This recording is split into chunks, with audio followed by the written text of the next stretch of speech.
Jai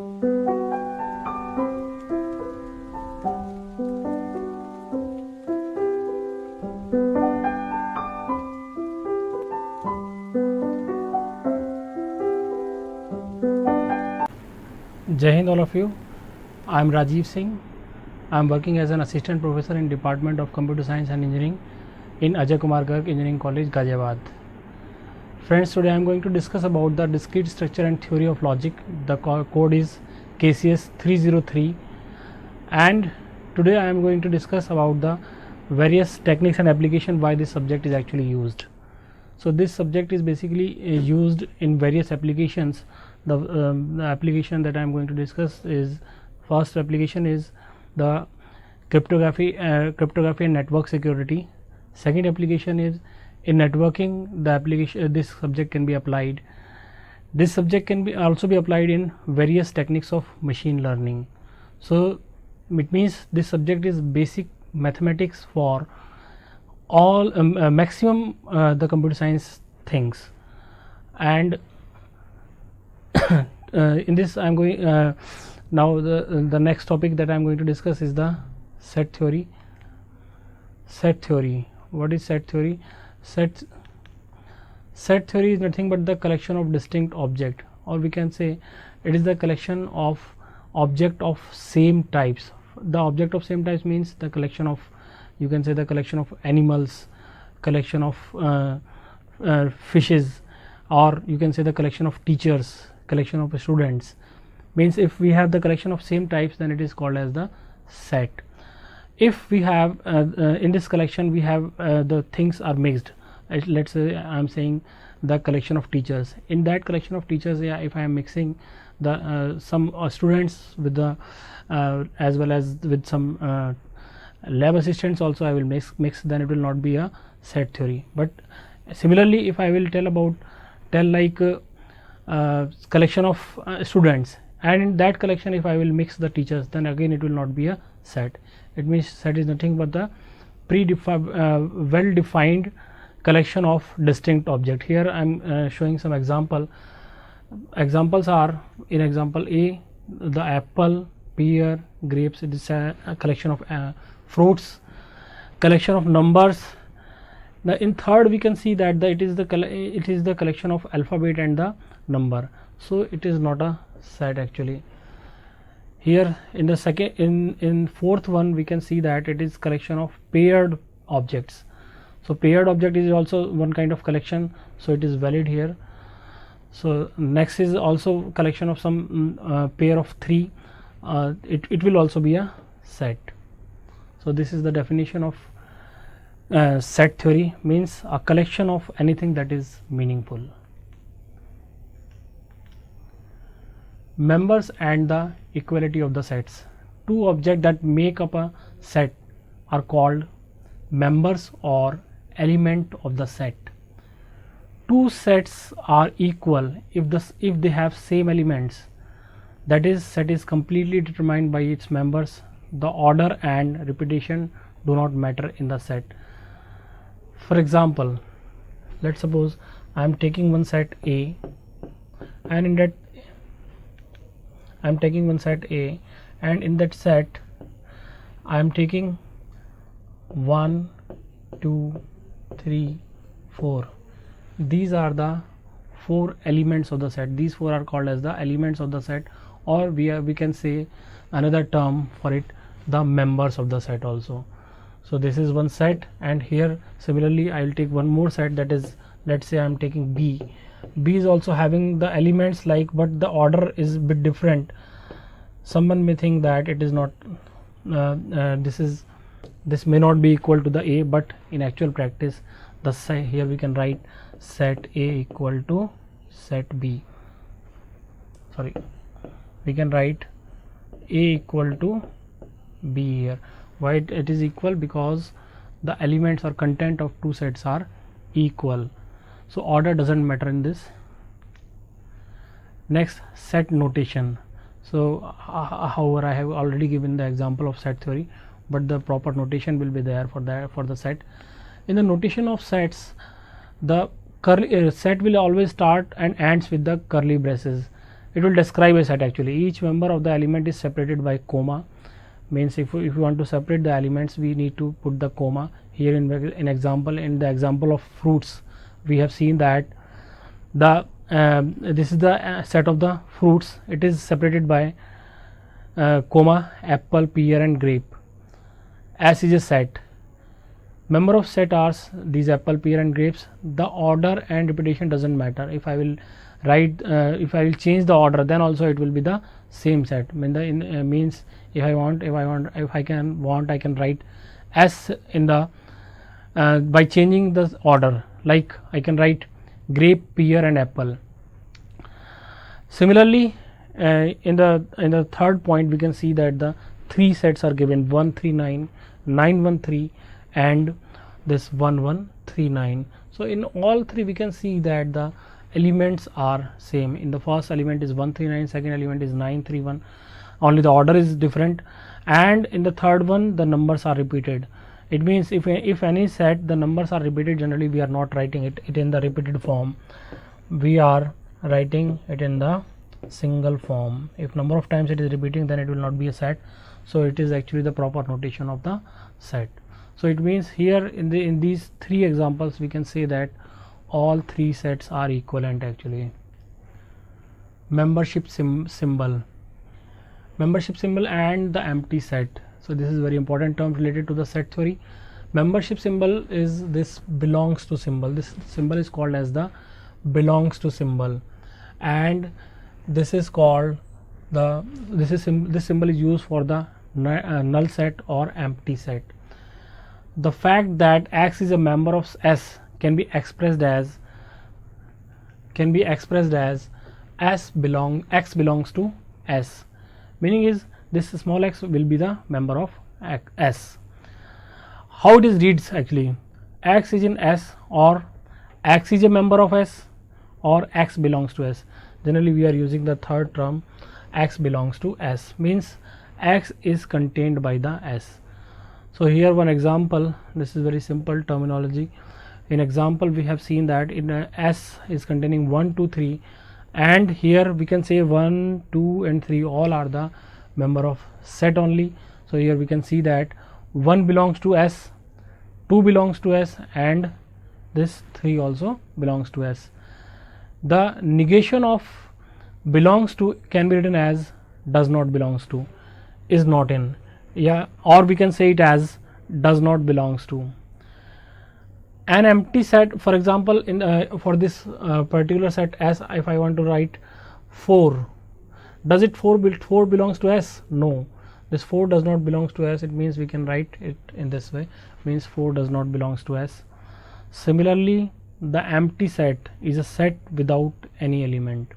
It is denoted by the empty curly braces or by the null sign. Means it is also, they both are the same notations. If let's suppose some member have written this set like this, then will it be an empty set? No, it won't. It is not going to be the empty set. It will be the set with a single element named as phi. So if I want to write a set as empty set, then this is the proper notation for the empty set. This will be the empty set, this will be the empty set, but this is not going to be the empty set. Okay, for any object X does not belongs to empty set. Yani empty set is nothing but the blank set, means in blank set nothing will be there. So how can an element belongs to the null?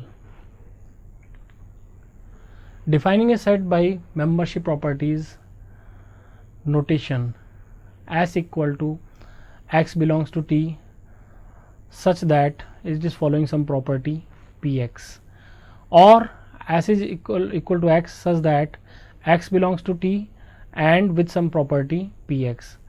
So it is this is the notation if you want to apply some condition on the set theory.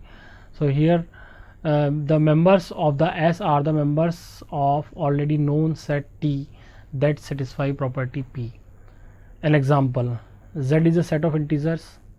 Let Z plus be a set of positive integers, then this Z plus can be expressed in this way: X belongs to Z, means some element belongs to Z, but that element should be greater than 0, then only it will be a positive integer. So it is the way to express the set, it is the notation to express the set. Next is the set of numbers. So these are some examples on set of numbers. The first is the Z is set of all integers. So here the thing again, you can memorize that Z is nothing but the start with the curly braces, and the number of members are separated by comma, and it is having the combination of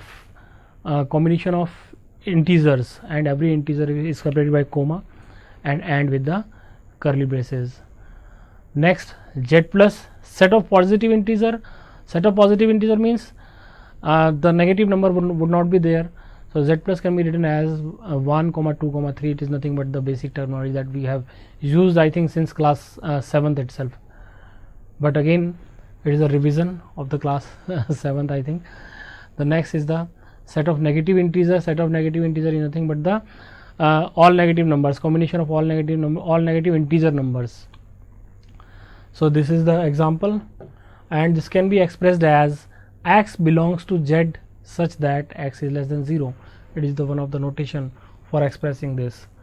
Next, R is set of real numbers. What is a real number? Real number is nothing but each and every number, whatever you know other than the complex number, are known as the real number. Q, set of all rational numbers. Rational numbers are nothing but the numbers which can be written in the form of P by Q are called as the rational numbers. So here the notation is X belongs to R and X equal to P divided by Q. P divided by Q is nothing but the notation for rational numbers, where P and Q are the integers, and Q should not be equal to 0, otherwise it will be undefined. We can use semicolon to replace AND. Here in the place of AND we can use semicolon also. Subset. Subset is very important term. A is the subset of B, or we can say B is a superset of A if every element of A is the member of B. So notation for this is this one. A is the, we can write it as A is the subset of B. IFF. IFF stands for if and only if. For all X, if X belongs to A, then X belongs to B also. Means for all X belongs to A should belongs to B also. Means we can say that A should be contained in B, then only we can say that A will be the subset of B. So here let's suppose this is B, and I want to say that A is a subset of B, then A is a subset of B, then this A will be the subset of B. It means all the elements of A will be contained by this B. So we can say that this A is the subset of B. So this is the Venn diagram. If we want, we can show it through the some examples. See, the example is, let's suppose these are the elements, these are the some set. In this set the elements are -3, -2, -1, 0, 1, 3, 6, and here we can see that it is also another set, and we can see that the elements are contained by the elements in the right side. So we can say that this is this -2, 0, 6 is nothing but the subset of -3, -2, -1, 0, 1, 3, 6. So this is the very simple terminology that we already know. Negation is what? A is not subset of B if B is not a superset of A, if and only if there is a member of A that is not member of B.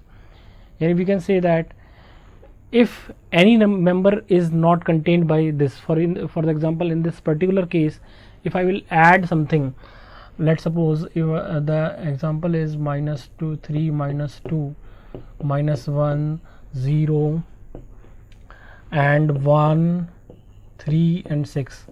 So in this example we have, let's suppose this is some set A, and let's suppose this is some set A,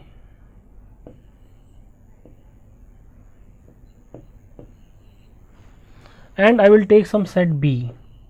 So in this set the maximum elements are from A only. Let's suppose I am taking this element minus 3 minus 2 minus 3 minus 2, and I will take one more element, that is, let's say 7. So whether this B will be a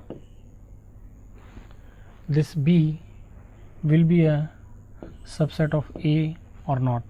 Here we can see whether this B will be a subset of A or not.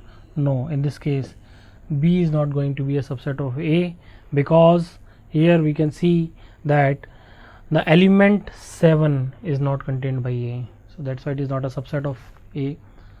Next, proper subset. Proper subset is very different terminology. Generally in the subset in definition of subset we have the notation of equal to. It means the subset, it may be possible that if we'll talk about the subset, it may be possible that if A is a subset of B, then it may be possible that A will be equal to B. Okay, but with proper subset some differences are there, means A will always be somewhere less than B, not equal to B, somewhere less than B, then also A is called as the proper subset of B. So here I will take one example. For example, in B I have some elements 1 2 5 7, and in A I have some elements, let's say 3 2 1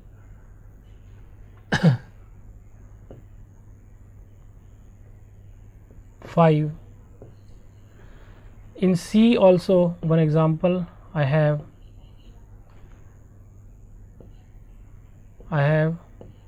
5 2 1 7. I'll take one more example, that is D. D is also the set.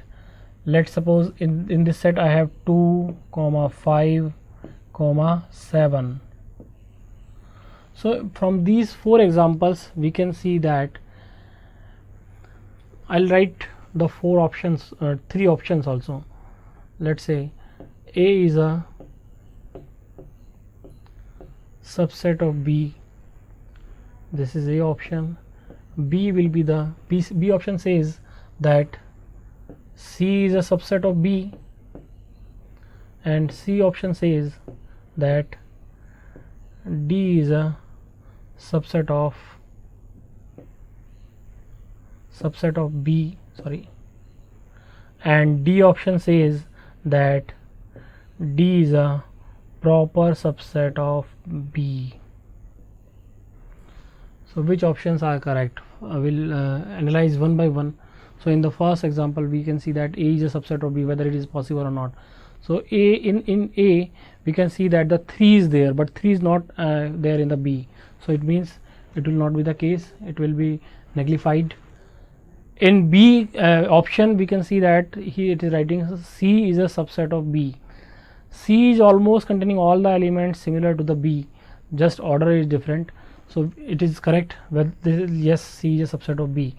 One important thing is there with the C, that the number of elements in B and C both are same. So this is actually the definition of the subset. Whenever means in the definition of subset, equality will be possible.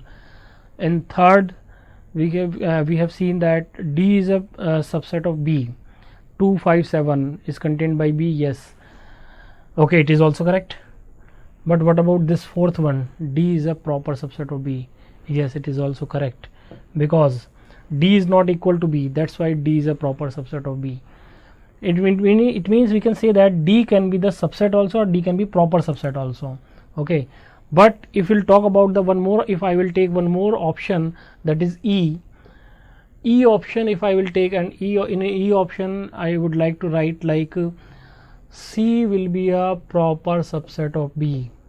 Then what would be the answer? Because all the elements of C are not equal or equal to B, that's why C could not be the proper subset of B. So that's why we, by this we can understand the definition. The definition of proper subset. What is proper subset? Means C cannot be proper subset of B. It means in the proper subset the number of elements in a proper subset should be less than equal to the main set, less than set, so not equal to. So it means equal to condition will be nullified in that.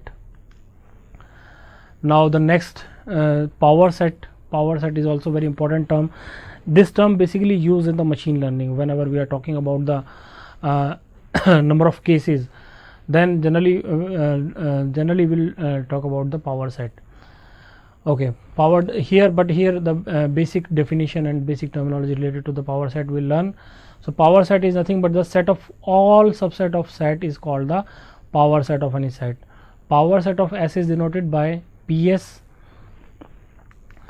Here we can see power set of null will be null is the empty set will be null itself. Power set of 1 comma 2 will be null comma 1 is also one set. Here 1 is also one set, that is subset.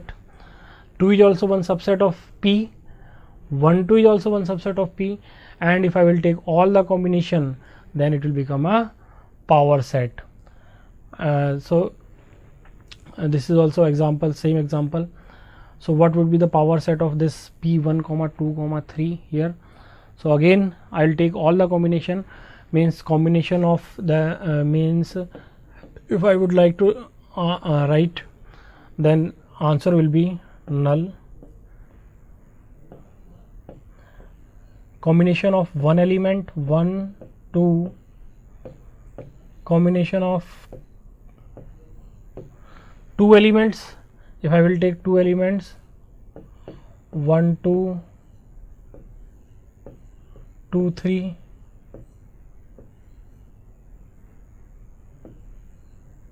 one 3, and last is the combination of 3, it will be 1 2 3 only.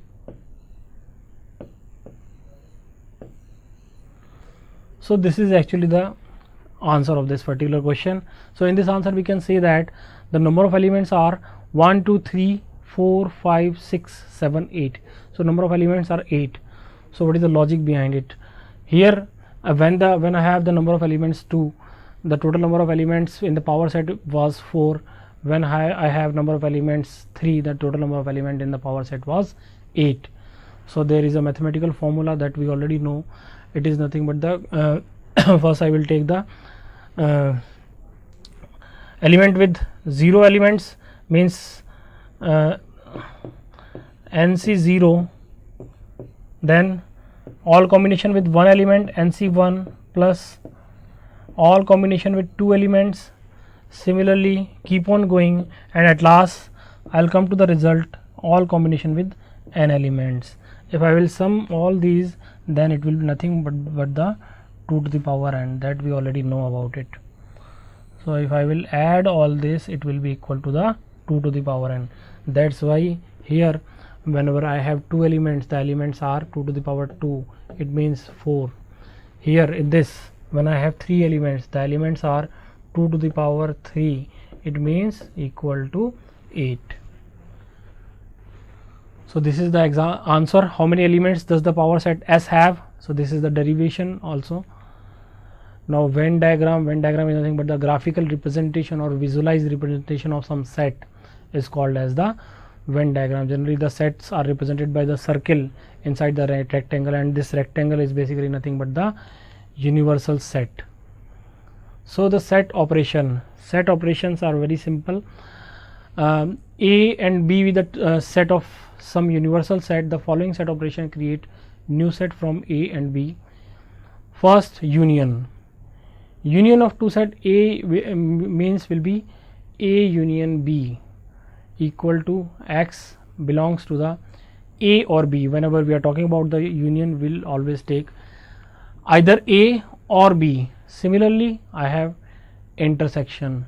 The meaning of intersection is it will be belongs to the both A and B. So whenever I am talking about the intersection, I will use the word and. Whenever I am using the union, I will use the word or.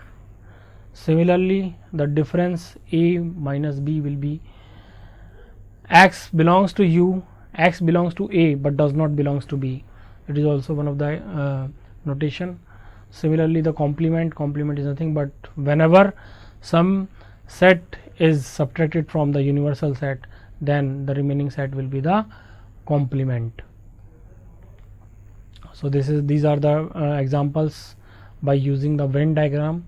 In Venn diagram we can see that here this is the union 1 2 3 and the union of 1 2 4 5.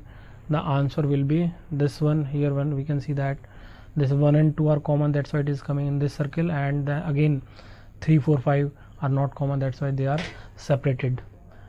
Next, Venn diagram of complement. Venn diagram of complement means you will subtract something from the universal set. That was actually the universal set, and this is actually the A. This is actually the A, and let's say this was the universal set. Then this total was universal set. This is a set A, and this was a universal set. So what would be the answer of this A? It will be actually the A complement. So answer will be universal set minus A. Means if I will subtract A from the universal set, then it will be answer. What is this white portion? The white portion is nothing but the means I have cut this particular set from this universal set. Basic set identities. These set identities are very important. That we are using. That will be used in the numerical portions. The first identity is the commutative law. Commutative law means I can commute union and intersection. A union B will be equal to the B union A, or A intersection B will be equal to the B intersection A. Similarly, associative law. Associative law is very simple. Just I have to share the brackets. A union B union C can be written as A union B union C. Here the bracket will be shifted from here to here. Similarly, associative in the second. Next is the distributed law. Distributed law means union will be distributed over intersection. In this, union will be distributed over intersection. Second, intersection will be distributed over union. This intersection will be distributed over union. Here we can see that intersection will be distributed over union. So that's why it was the distributed law. Next, basic set identities. Identity law.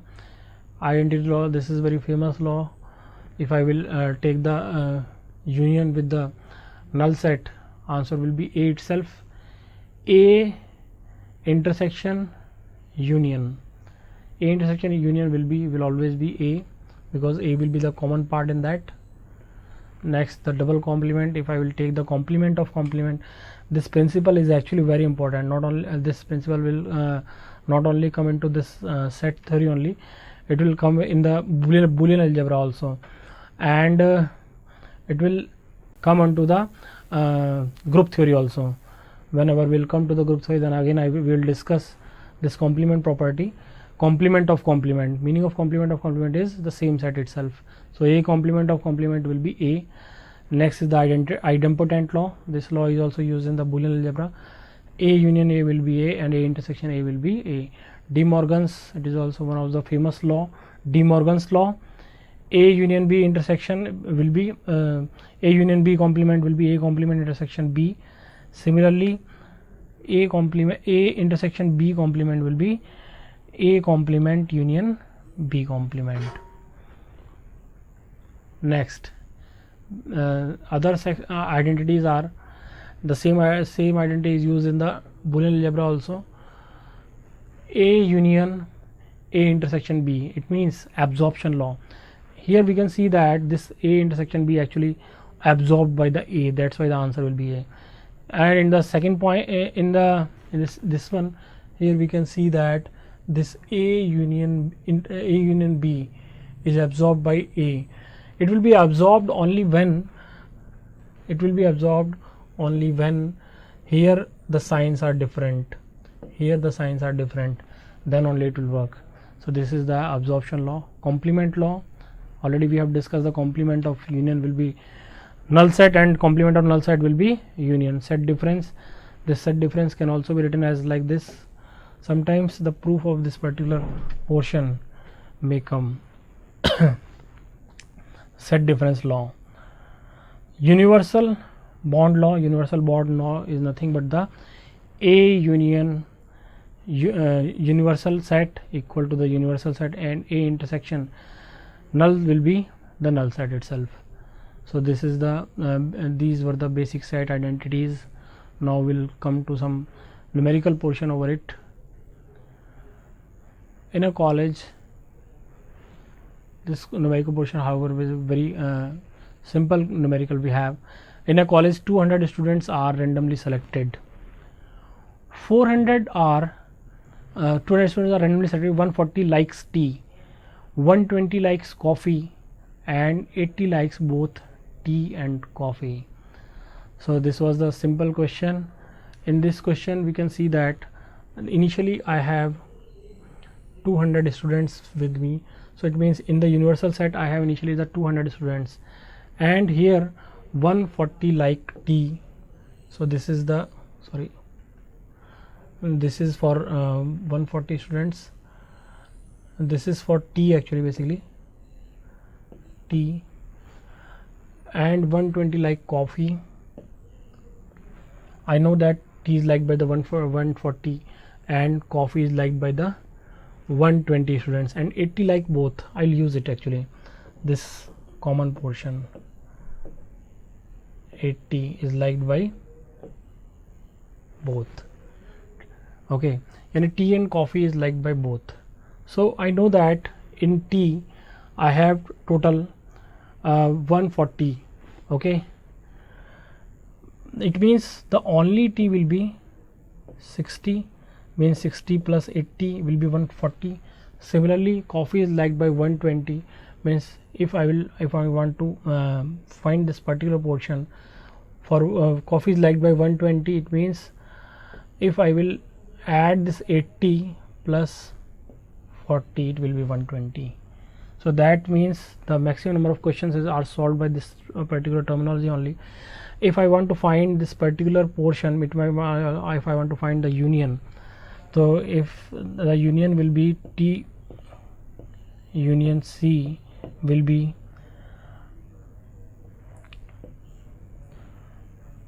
(140) likes tea, 120 likes coffee, and 80 likes both and tea and coffee. So this will give the answer of one particular question among this. So here first of all I would like to answer the first question, how many students like only tea. So here we can see the answer is 60. These are the students which are liking only tea. How many students like only coffee? So here the answer is 40. These students are only like coffee. How many students like neither tea nor coffee? Yes, this is a particular question. This is a very important one. So here I will use the idea of this 200. This 200 is nothing but the universal set. It means total we have actually the 200 students. Total we have actually 200 students. So for finding how many students are like neither tea nor coffee, first of all I have to calculate it. So 140 plus 120 minus 180 will be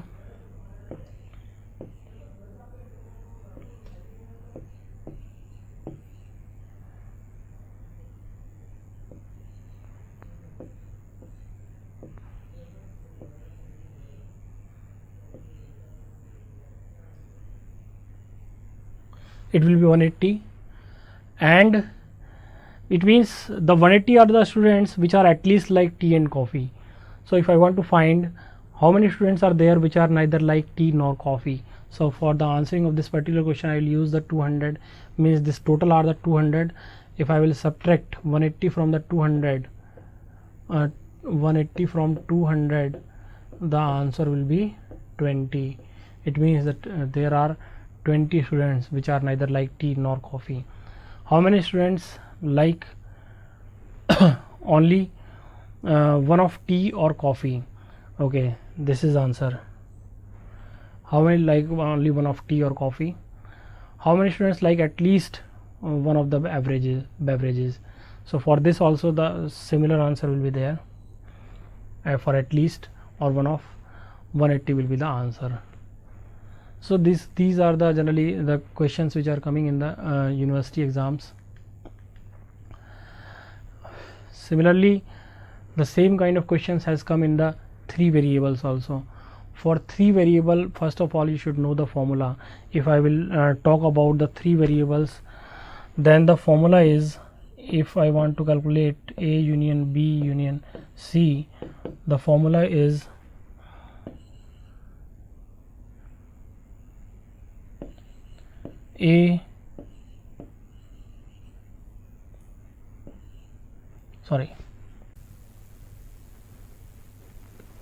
for this formula will be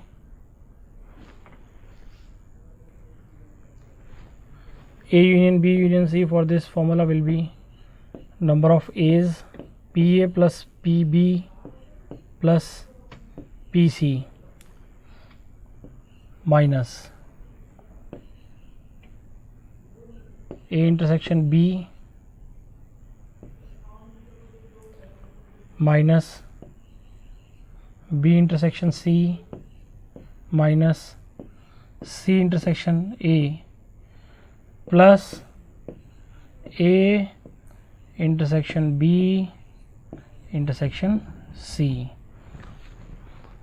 So we can understand this particular equation. Thank you.